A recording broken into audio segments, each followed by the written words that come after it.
All right, hi everybody. I just want to thank you all for taking the time to watch this seminar here on the rules of handicapping. My name is Kate Billings. I'm the Director of Communications and Member Services for the NHGA. So if you have any handicapping questions or gin-related questions, I'm the person in New Hampshire that you would reach out to. All right, so we will dive into this presentation here. All right, so we'll just give a brief overview of the World Handicap System. We'll talk about the fundamentals of handicapping. We'll talk about the handicap formula, club handicap committee responsibilities. We'll do a brief overview of that, some competition committee responsibilities and AGA responsibilities. And the AGA is the Allied Golf Association with the USGA. And here in New Hampshire, that is the New Hampshire Golf Association. All right, so welcome to the World Handicap System. Prior to the World Handicap System, there were about 6 different systems across the world that were in use. So essentially, the World Handicap System is now unifying all 6 into a single set of rules here, as you can see here in this map, that everybody is going to be using the same system and one set of rules. So the governance structure here, now that the rules of golf, the rules of amateur status, and all the equipment rules, they were all under one governance structure being used across the world. Now the World Handicap System is joining all of those, so everything is going to be the same and uniform. It's going to be very consistent. One of the key themes here with the World Handicap System is consistency, which is what they're striving for. So it's great to see all 4 now are the same all over the world, no matter where you go play golf. And just a quick look at the hierarchy here. So basically stems from the USGA and RNA. They're the ones who write and interpret the rules of handicapping. And then it stems down from there to the national associations. For us, the national associations happen to be the USGA. And then it goes down to the Allied Golf Association that's here. That's the NHGA for us. And then it goes down to clubs and then players. The World Handicap System is designed to welcome all players to the sport, regardless of age, gender, ability, or nationality, no matter what sort of golf they like to play or how much time they have. All players are encouraged to get a handicap index, giving them a sense of their golfing ability, allowing them to track their performance, and providing a score to aim for, no matter where they're playing or how well they play. It's a myth that you must be good to have a handicap. The whole purpose of the World Handicap System is to allow for greater enjoyment whether playing for competitive reasons or having fun. With a maximum handicap index of 54, the World Handicap System is accessible and inclusive, meeting the needs of players new to the game, as well as those that have played for a long time. To obtain a first handicap index, a player needs to complete a minimum number of holes in an authorized format of play and submit scores in accordance with the rules of handicapping. The system is flexible. Players may submit 18-hole or 9-hole scores if more appealing, or any combination of the two. For players with limited time, the rules of handicapping help support a good pace of play. Where the format allows, players are encouraged to pick up when they have reached their maximum hole score or when they are out of a hole in a team or match play format. With scores submitted promptly after each round, a player's handicap index can be updated ready for the next day or soon after, giving them instant feedback on their progress. There is a balance to be drawn between inclusiveness and the safeguards required to ensure your handicap index truly reflects your golfing ability. A poor run of form won't increase your handicap index too quickly, while rapidly improving ability is recognized by applying additional reductions to your index for exceptional scores. Your score must either be verified by a marker or reviewed by peers. If you fail to submit a score when required, a penalty score may be applied to your scoring record. Golf clubs and handicap committees play a major role in welcoming new players to the sport and managing their handicaps. They may offer separate competitions for different handicap ranges, or separate scratch and handicap prizes, allowing players of all abilities to enjoy the thrill of competition. At least once a year, handicap committees will review players' handicaps to ensure they continue to reflect their ability. These measures combine to maintain the integrity of the game while promising a system that works for every player, whether competing for a trophy or playing their first round.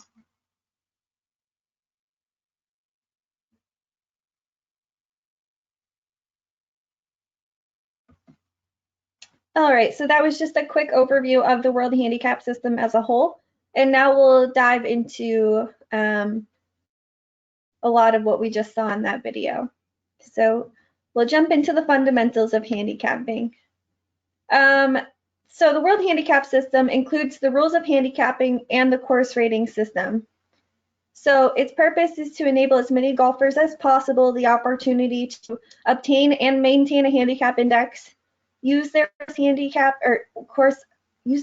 index on any golf course around the world, and compete or play recreationally with anyone else on a fair basis. Okay, so a lot of the themes that we'll see throughout this presentation with the World Handicap System is that this system is now allowing handicaps to be more inclusive, portable, and consistent no matter where we go. So some key definitions here. So low handicap index, the lowest handicap index achieved by a player within the last 12 months. And again, we will get into all of these definitions as we dive deeper into the handicap system. The hard and soft cap, it's a reduction or limit on the increase of a player's handicap index over a rolling 12-month period, measured against the player's low handicap index within that period of time. The playing conditions calculation is a procedure used to evaluate if course and/or weather conditions on the day of play deviate from normal playing conditions to the extent that they have a significant impact on a player's performance. The exceptional score reduction is a score differential which is at least 7 strokes better than the player's handicap index at the time the round was played. Net double bogey, it's the maximum score for a hole for handicap purposes, which is the sum of the par of the hole, 2 additional strokes for the double bogey, and any handicap strokes applied to that hole. And then net par is the new term for par plus, not any different, but it's used when a hole is not played. So the course rating system is basically the backbone of the World Handicap System. So it is the same system that has been in use in the United States and many other countries, but now it's going to be used worldwide. Okay, so it really addresses the portability of handicaps. So without the World Handicap System, or without the course rating system, we really can't take our handicap and go play at different courses all over the world. So part of the course rating system, to get a course rating, we're going out and evaluating the difficulty of courses based on different obstacles. So a course rating is the evaluation of the playing difficulty of a course for scratch golfers under normal course and weather conditions. Okay, and it's expressed as the number of strokes taken to 1 decimal place, and it's based on yardage and other obstacles. And when our course rating team goes out there and rates, we're also getting a bogey rating. So a bogey rating is the evaluation of the playing difficulty of a golf course for bogey golfers. So we're getting these 2 different numbers. And just for reference, a bogey golfer for men is around a 20 handicap, and for women it's around a 24 handicap. Now, the bogey rating we really don't see at the forefront here. We do see the course rating and slope, but we do need the bogey rating to get the slope rating, because we're taking both the course rating and bogey rating, taking the difference, multiplying it by a factor, and that's how we're getting our slope rating, okay? So that leads us to a course handicap. So the course handicap is the number of strokes a player receives to play down to the par of the tees being played. Something to keep in mind here with the course handicap. So now it's the number of strokes needed to play to par. Previously in the old rules, the course handicap was the number of strokes needed to play to the course rating. So as we go through this presentation, you're going to notice that par is a very significant value. In the past, par was not very significant at all. It was really just the number. But here in the World Handicap System, par actually has a big effect. So the course handicap formula, it is the same as it was in the past, but now we have the math for course rating minus par that you see in blue here. So we're just going to take a look at a couple of examples. Okay, so this is a fictitious course with various tee sets here, and we're going to look at it for a scratch golfer and somebody who is a 15 handicap. So the first chart here, we're looking at it from the old system, so without the course rating minus par calculation. So across all tee sets for the scratch golfer, they are going to be a 0 course handicap across the board. Okay, and then for the 15 handicap, we're seeing from the black tees, they're going to be an 18 course handicap, and from the gold tees, there's a 15 handicap, which is really only a 3-stroke difference, even though there's a more than 2,000 yard difference between the tees. So as we kind of jump into using the course rating minus par, I think a lot of golfers are gonna like to see this kind of spread here. So on the left is the table that we already saw for the scratch golfer, where there is 0 across the board no matter what tees they play. But now with course rating minus par, we're seeing that there is a much larger spread here. So from the gold tees, they're actually a +5. And from the black tees, they're 2. Okay, so this spread is, I think, more enjoyable for golfers, and we'll take a look at that same thing with the 15 handicap. Okay, so we already saw the one on the left, but the one on the right, now there's a 10-stroke difference between all the tee sets, which I think makes a lot more sense rather than being a 3-stroke difference. And that's just simply using the course rating minus par in the calculation now.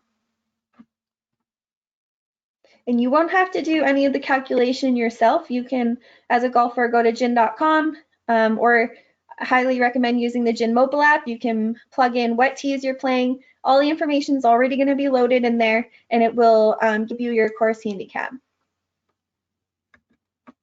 All right, in a playing handicap, you're basically taking your course handicap and multiplying it by any handicap allowances typically used in competitions here. That's set. It varies between competitions what the allowance will be. One thing to note about this is if you are playing different tees, there may be a further adjustment based on the difference in par. Okay, so if there is a different par being played, you're going to take the difference in that par and add it to the player who's playing from the higher par. But one thing I do want to note about that is there won't be all that many instances where you're going to see a different par value. So there may not even be a need for this further adjustment. If par is the same, then you're really just taking the course handicap of the tee you're playing plus times the handicap allowance. And then one other thing here with the course handicap and the handicap playing handicap is that rounding in this formula is happening once. So previously, you're getting your course handicap and getting a whole number, so say it's 15. And then after you take that whole number, you used to multiply it by the handicap allowance and then round again. But now you're taking the course handicap, the raw number is basically going to be a decimal, then you're multiplying the handicap allowance, and at the very end, you're going to do some rounding. So you're not rounding in the middle anymore. We're actually just doing rounding one time at the end. And it's just a minor difference, but depending on how you used to figure it out yourself, you may see a slight difference, but nothing major here. Just one thing to note there, rounding happens at the very end. Just an example here, 15 handicap there times 85%, we're getting a 13. All right, so the minimum number of scores to obtain a handicap index. So it's now 54 holes made up of any combination of 9 or 18 hole rounds.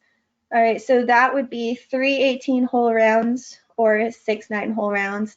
Any combination of the two. Prior, you needed 5 18-hole rounds or 10 9-hole rounds to obtain a handicap index. Okay, so this is playing into the fact of being more inclusive. So we're making it easier for someone to get a handicap index. There's no limit. There's no time limit on completing the submission of these scores, and it's also recommended that the scores be submitted hole by hole to better assess the potential of the player. Okay, so making it only 3 obviously makes it more inclusive for players, and allows these players to be more engaged and be able to track their progress more. And then playing into kind of that same concept, the maximum handicap index that is allocated for a golfer is 54. Okay, so that is definitely an increase, and it is the same for men and women. So it's uniform across the board. 54 is now the maximum. So it speaks to this being inclusive and accessible as possible, and it makes it as easy as possible for someone to obtain and maintain a handicap index. All right, so this new term and kind of new concept here of net double bogey. So this is a player's maximum hole score for handicap purposes, ensuring bad holes don't impact a player's handicap too severely. So even the best players have bad holes. So this is why we have net double bogey, which is replacing equitable stroke control.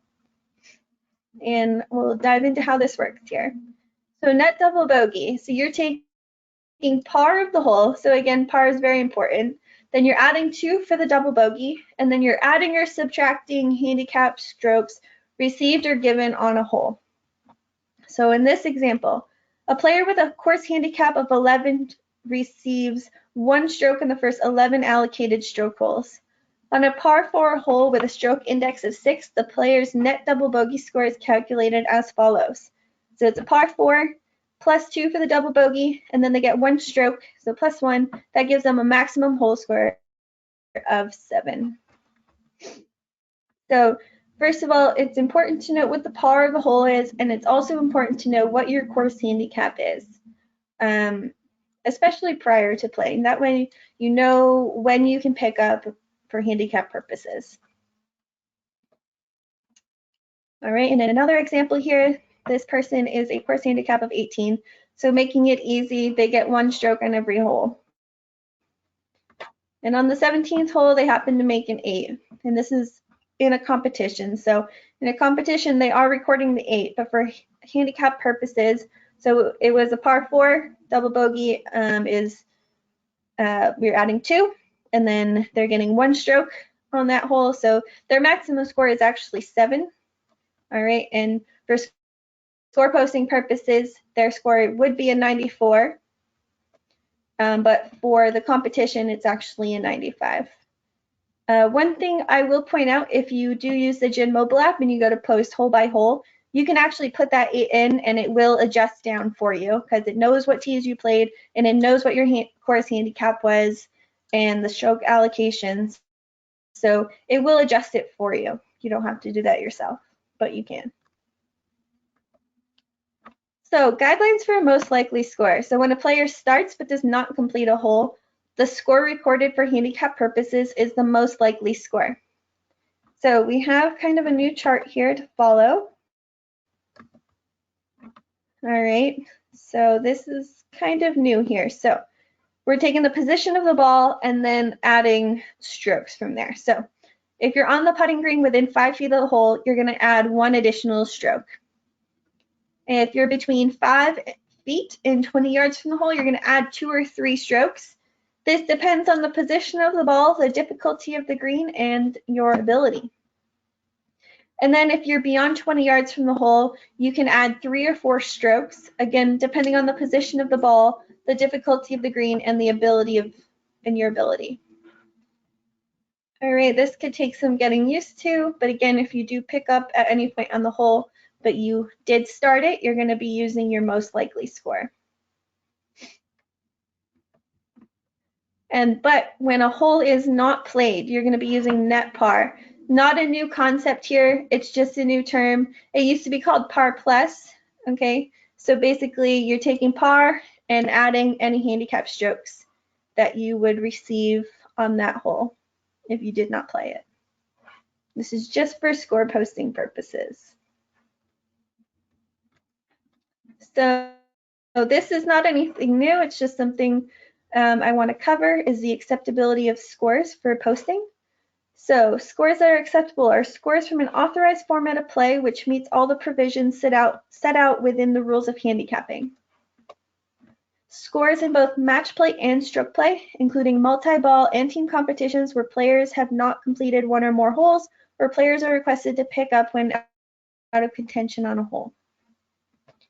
Scores on all courses with a current course rating and slope rating made during the active season, both home and away. Here in New Hampshire, the active season for score posting is April 1st to October 31st.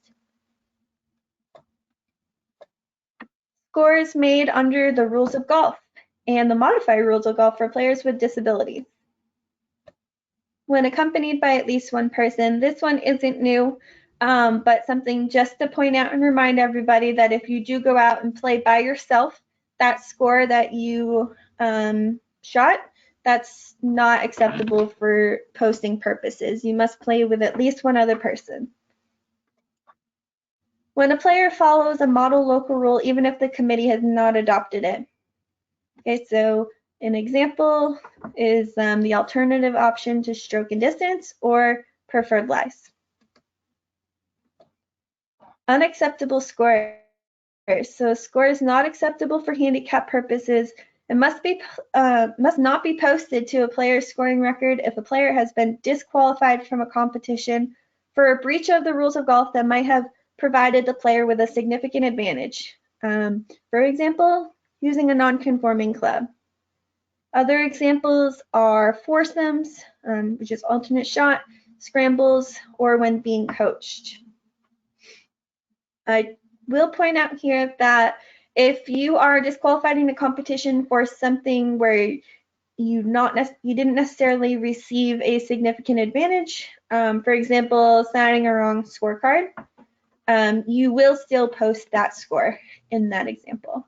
But if it's something where you received a significant advantage, then you would not post that score. It's not acceptable. So 9-hole scores. For a 9-hole score to be acceptable for handicap purposes, a minimum of 7 holes must be played. Okay. If a player plays 7 or 8 holes, a 9-hole score will be produced by adding a score of net par for the remaining holes. So that's something we went over before, net par. And then this 9-hole score would then be combined with another 9-hole score to produce an 18-hole score differential. So this is the same as it was in the past. When you go and post a 9-hole score, it's going to hang out in your scoring record, but not be visible until you post another 9-hole score. The two will combine, produce an 18-hole score differential, and then be counted towards your handicap index. Okay, so if a player plays more than 9 holes, but fewer than 14 holes, holes 10 through 13 are completely discarded, and a 9-hole score would be posted and combined with another 9-hole score to produce that 18-hole score differential. So here, I will note that to post an 18-hole score, you must have played at least 14 holes, and that is a change from the past. It used to be 13. But now it's more uniform. So to post 9 holes, you had to play 7 holes. And to post an 18-hole score, you must have played at least 14 holes.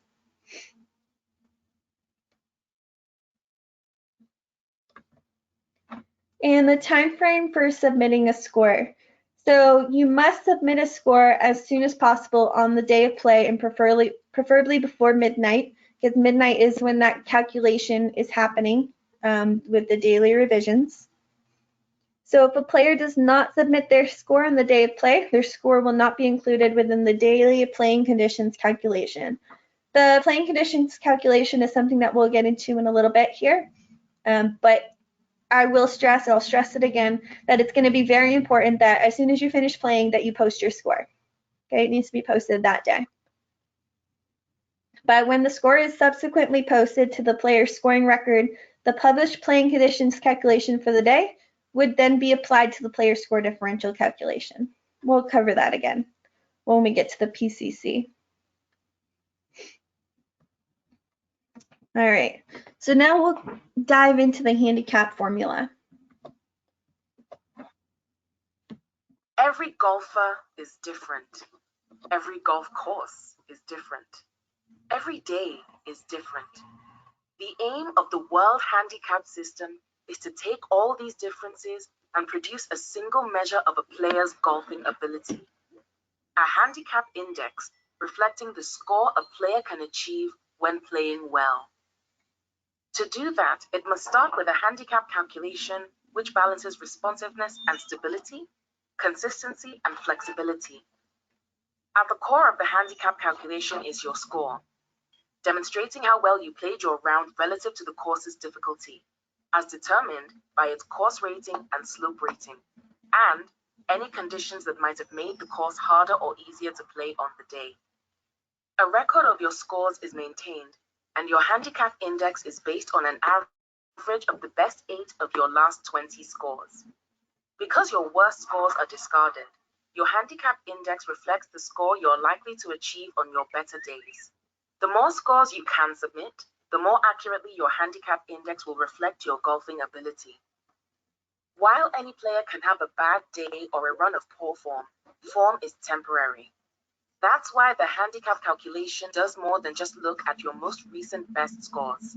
It retains a memory of your lowest handicap index during the past 12 months and provides mechanisms to ensure bad days don't cause your current handicap index to increase too quickly from that low index.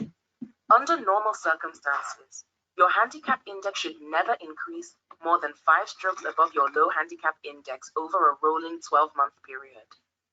Players have great days too.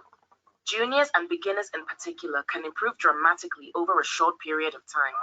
The handicap calculation can identify this, applying additional reductions to a handicap index when a player achieves a score of 7 strokes or more below their current handicap index. A calculation won't always detect a real change in a player's ability. For that reason, each golf club's handicap committee has tools and can adjust a player's handicap index to better reflect their current ability. All these elements come together as your handicap index is revised promptly, ready for the next day or soon after. The World Handicap System delivers a handicap index to all players that is calculated in a consistent way across the globe. It allows players everywhere to continue to enjoy the game they love, wherever they play and whoever they're playing with or against.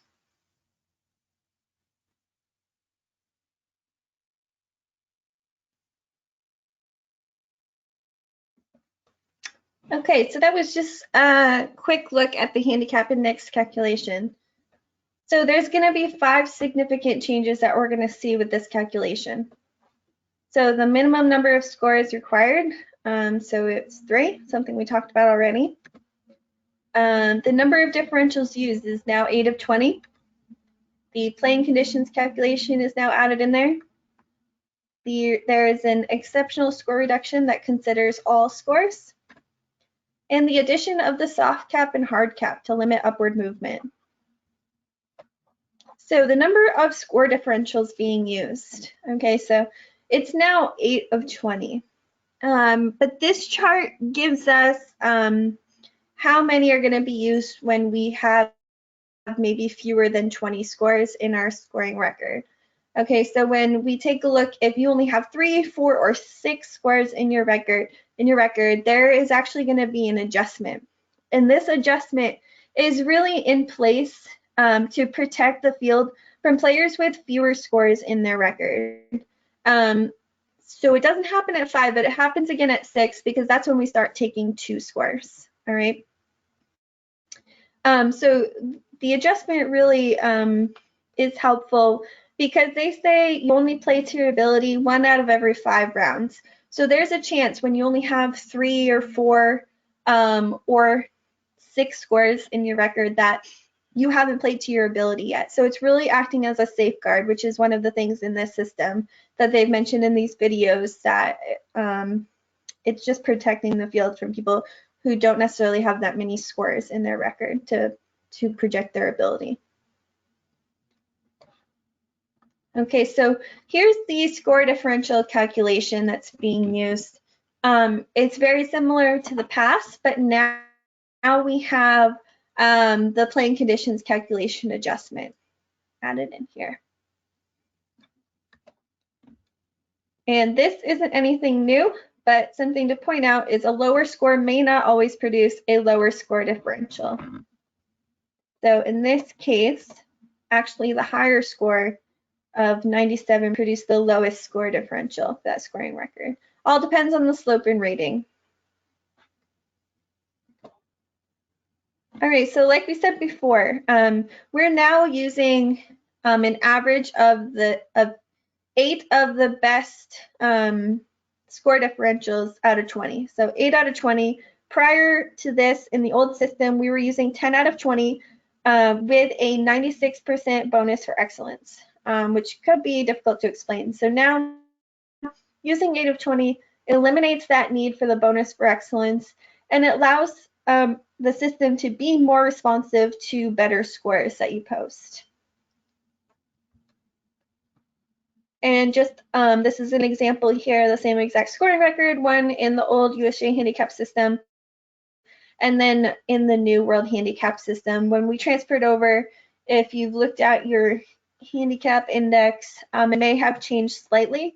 It really all depends on your scoring record, whether it's consistent or volatile, and how many scores you have in your record.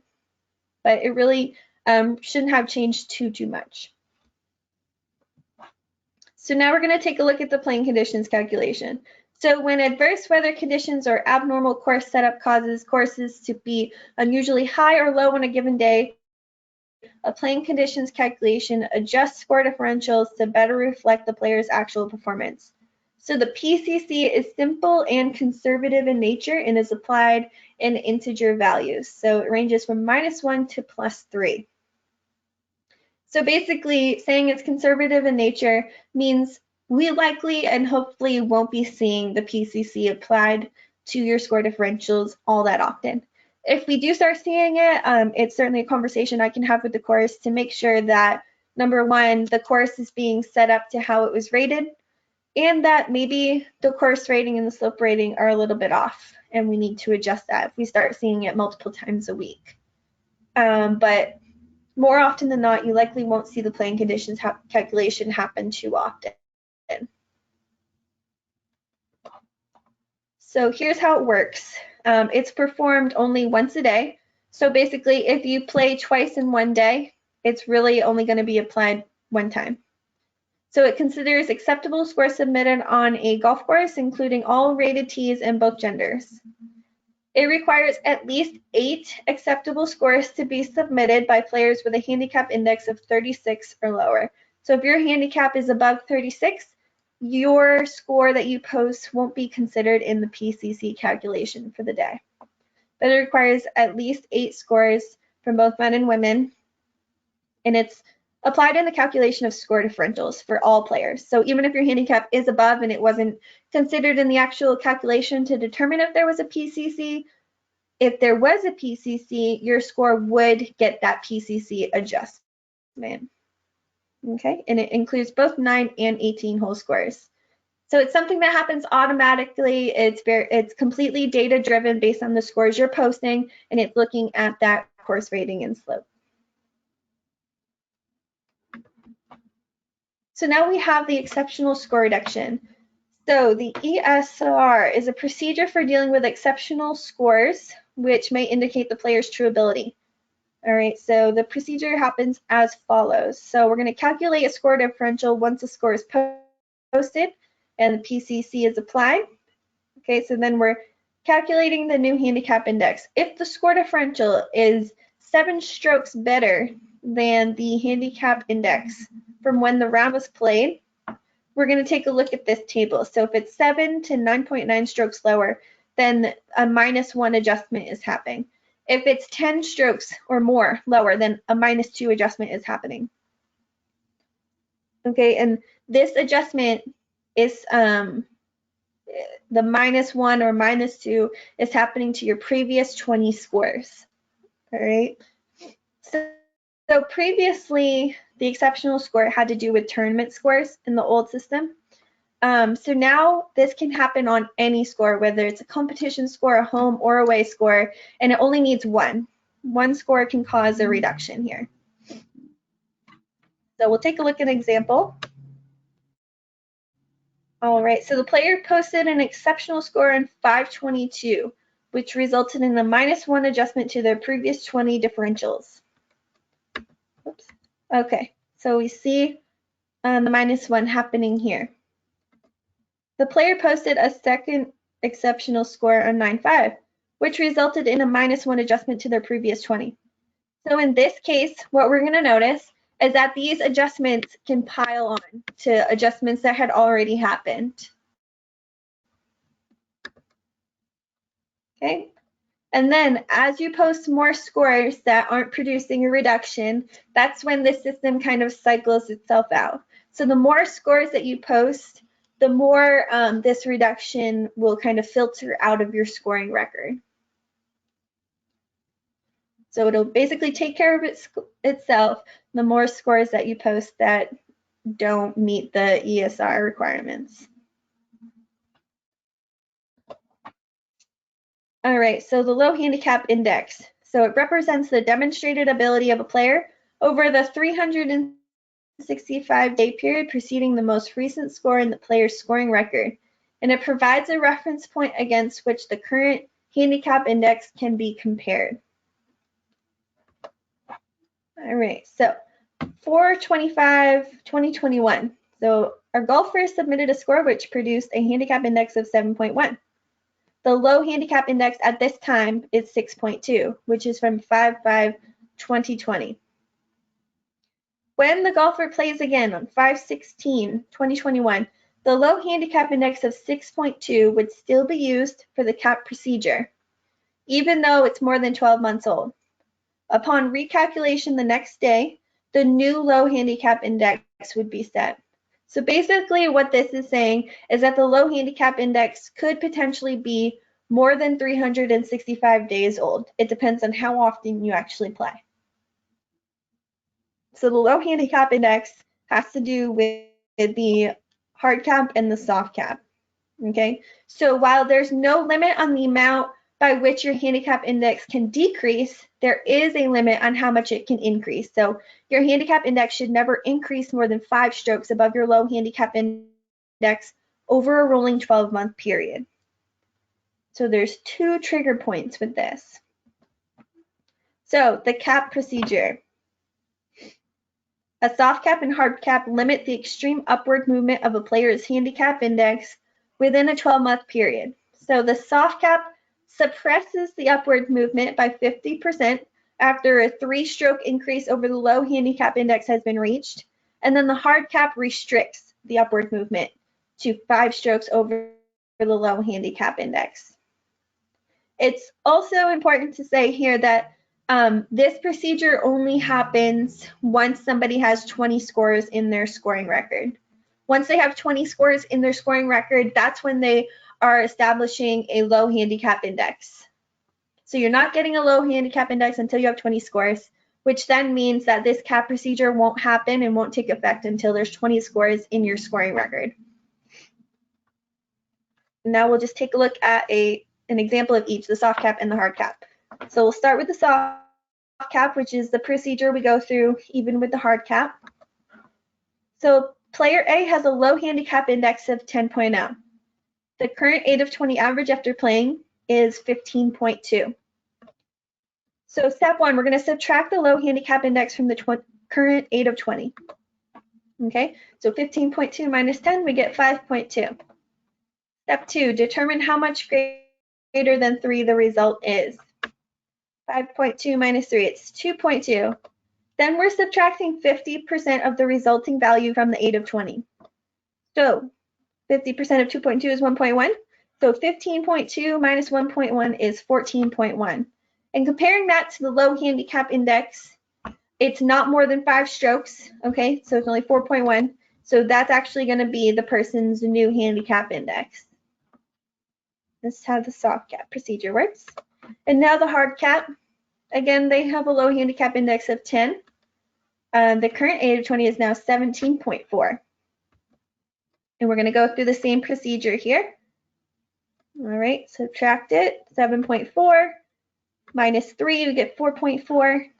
50% of that's 2.2. We do 17.4 minus 2.2, we get 15.2. And now we kind of look at it compared to the low handicap index. And now we see that it's 5.2 above. But previously we knew that it can never go up more than 5 strokes above your low handicap index. So that's where the hard cap kind of comes in here. And it restricts the handicap to now just 15. Okay, it can never go up more than 5. So although that math gave us 15.2, we need to restrict it, like we said.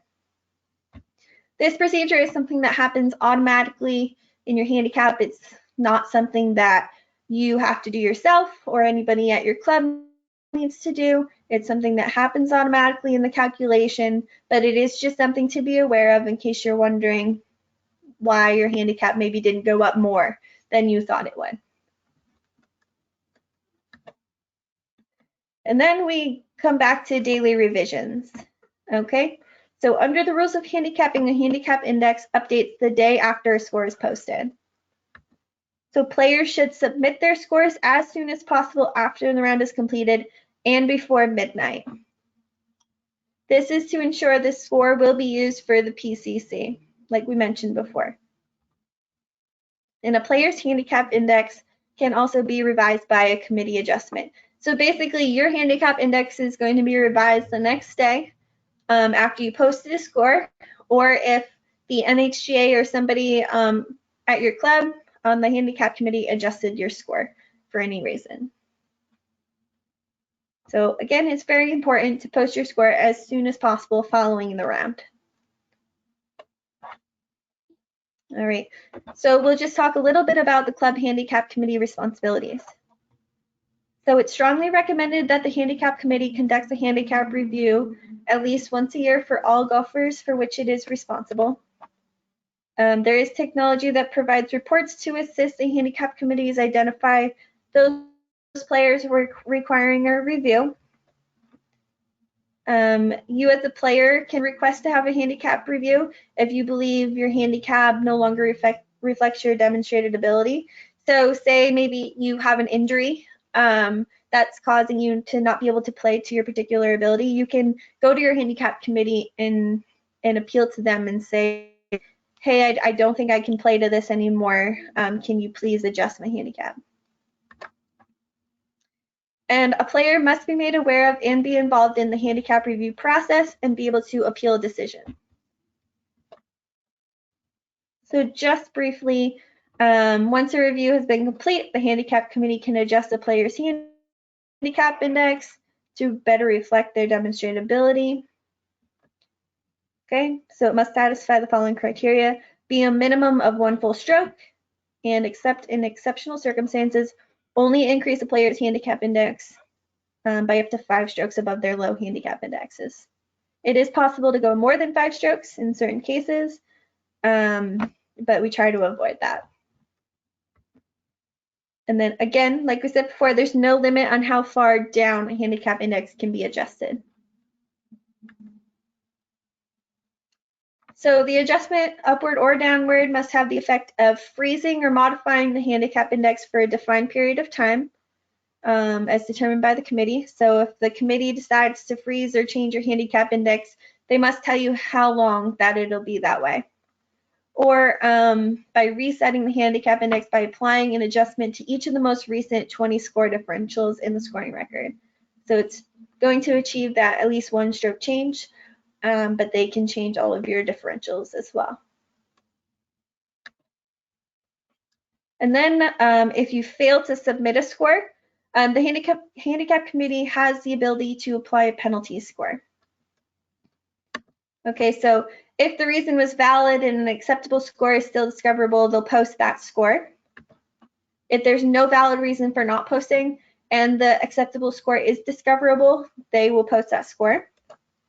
If the score is not discoverable, then a penalty score may be posted.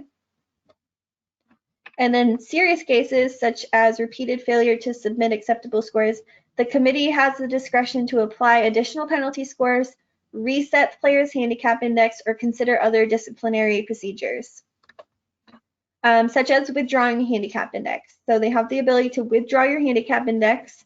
They do have to let you know that they're doing that and for how long they're doing that.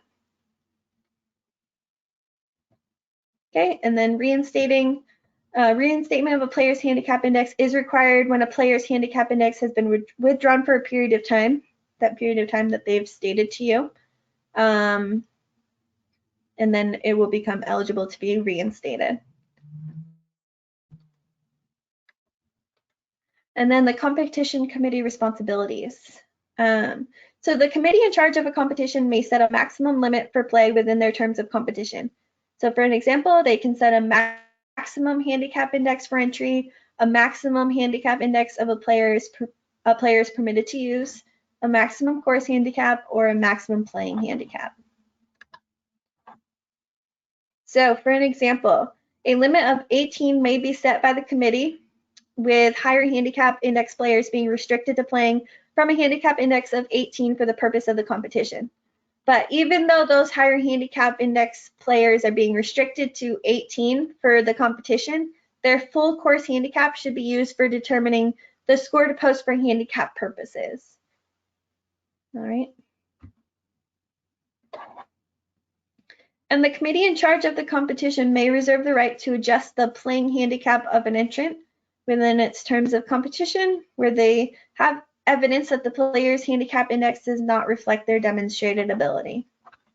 Okay, so they can adjust the playing handicap of a player, but they cannot adjust the actual handicap index.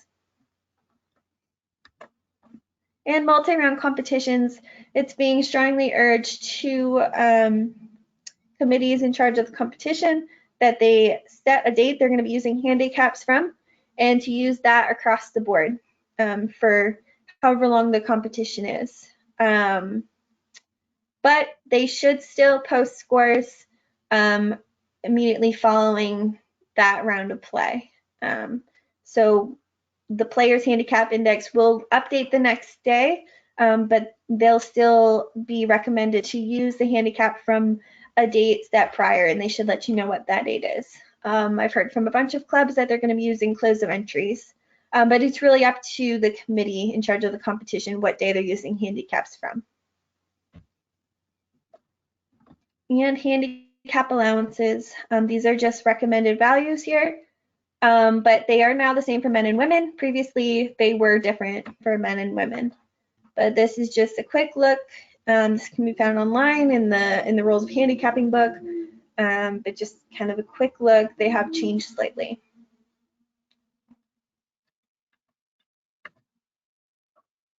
What will the World Handicap System mean for you, the player?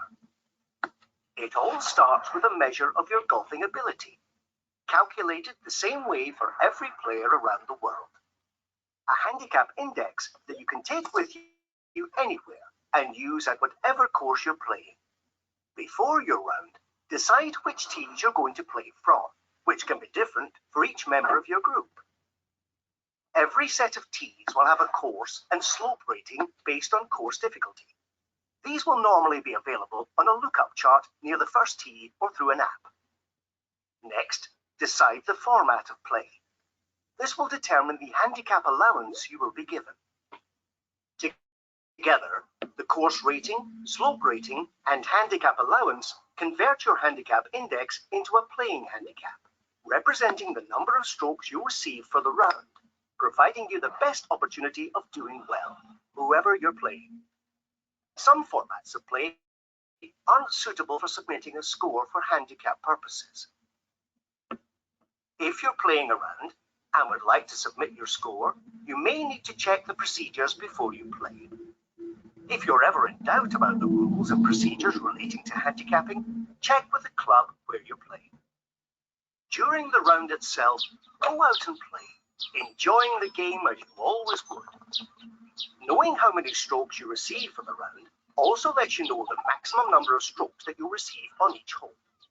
While one bad hole might mean you don't win the competition, you can still submit an acceptable score for handicap purposes.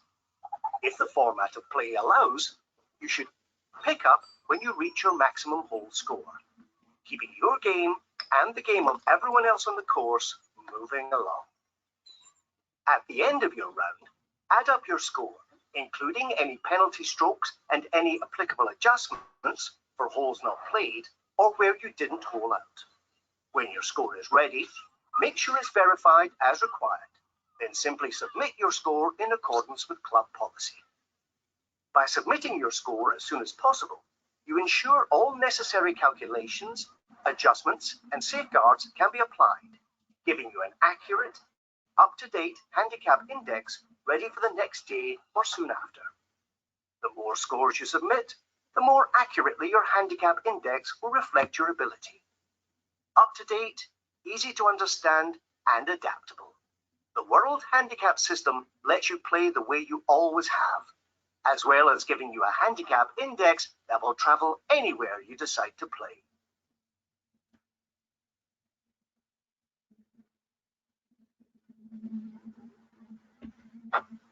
All right, in the last section here, we'll just dive quickly into the Allied Golf Association responsibilities and the administration of a handicap index.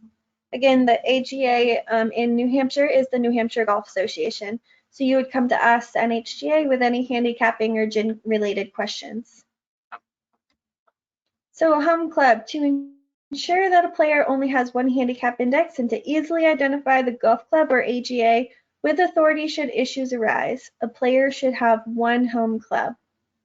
Okay, it's determined by the player and is typically determined by where the player submits the most scores or demonstrates regularity of play. So really you should just have one GIN number and one scoring record, okay? And if you're a member at a club down south and a club here in New Hampshire, you're gonna use that same number at both clubs. So just quickly, the USGA is the entity that issues the handicap index. Okay, so the USGA and RNA are the ones, as we previously mentioned, who write and interpret the rules of handicapping. Here in the US, the USGA is the one that administers and issues the handicap index. One thing I did mention was hole par. It plays a significant role here in the World Handicap System. This is just a quick look at a chart. They're just recommended values. There is overlap in the numbers between, par 3, par 4, par 5. But again, it's really up to the club to determine what par is for each hole and make sure that's clear to everybody. Because again, that's important, especially with net double bogey, determining what your maximum hole score is. Par is very important in that respect. Obviously with the overlap, you'll see it really just determines on how the hole is designed to be played. That's how we're going to determine what par is. So temporary ratings for unrated tee sets. This is a similar process to what we've had in the past. If you're going out there and playing a tee set that hasn't been rated, you're actually going to kind of take a chart and determine the yardage difference and what the change in the course rating and slope would be. So basically, you locate the nearest set of rated tees for the appropriate gender. You determine the measured difference between the set of tees being played and the rated set of tees. And for differences under 100 yards, this time there's going to be no adjustment. So you can then post your score and post as usual. For differences between 100 and 300 yards, there's actually a table value that you'll use to determine how to properly adjust the course rating and slope. And then any differences beyond 300 yards, those scores are actually not acceptable to be posted. I would just talk to your club if you're playing a tee set that's more than 300 yards different. I think you should talk to your club. They'll reach out to us about possibly just adding a new tee set in there. And these are just a look at the charts here. This is the 18-hole chart and the adjustments that would be made. And then this is the 9-hole chart that you would use. Pretty simple. In most cases, you'll be playing a rated set of tees, so you won't have to worry, but just in case that you are playing an unrated tee set, this is what you're going to be using.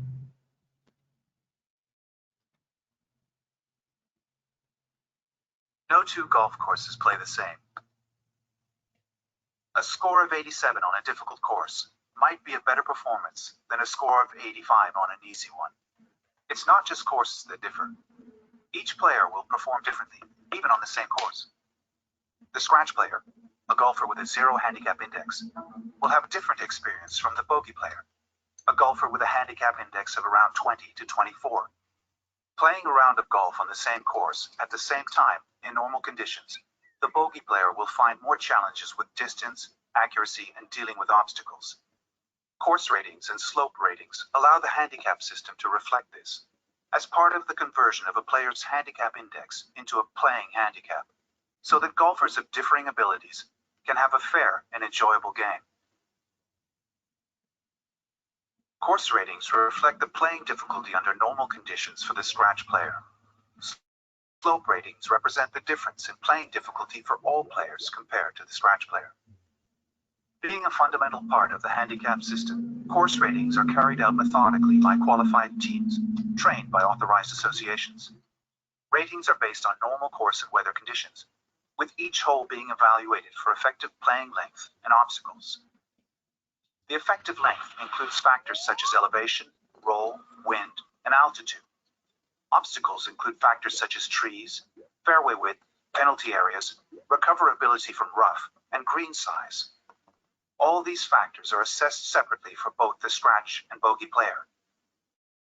Once the evaluation process has been completed, the course rating and slope rating is calculated for each set of tees. When it comes to playing a round of golf, course ratings and slope ratings should normally be available on a lookup chart or through an app, which can be used to determine your handicap and how many strokes you'll receive.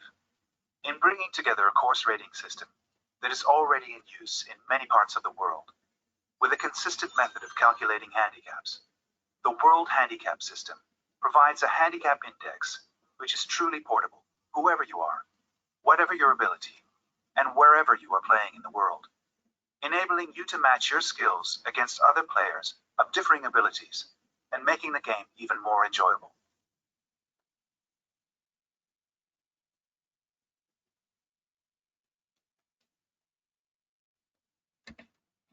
All right, so that is the World Handicap System. I want to thank you all for taking the time to watch this video. If you have any questions, feel free to reach out to me. I'm Kate Billings. You can email me. It's Kate, K-A-T-E, @nhgolf.com with any handicap-related questions, or reach out to your club. Either way, we're happy to answer those. So thank you again.